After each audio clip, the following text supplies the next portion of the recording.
Research from Monash University shows that bunch cyclists might need to be more careful on the road, Monica Island reports.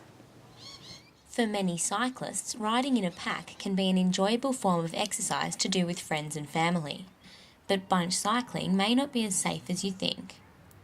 A recent Melbourne study has found that almost 1 in 5 on-road crashes occurred when the cyclist was riding in a bunch.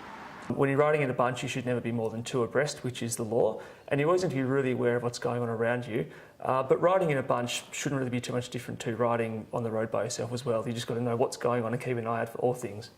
When another road user is involved in an on-road crash, 90% are the fault of a motor vehicle. But in the case of bunch cycling, more than 70% are caused by another cyclist, indicating that riders need to be just as careful of each other as they are of other vehicles. We've all got a part to play in this problem. This is not just about drivers, it's about drivers improving their clearance that they provide to cyclists, improving their awareness and anticipation of cyclists, but it's also about cyclists behaving on the road. Having been involved in a cycling crash, Michael Escort believes bunch cyclists could be more careful. I think they act in a really arrogant way, and they feel they have, a right to act in that way, and that they're taking risks within the group because they're cycling close together.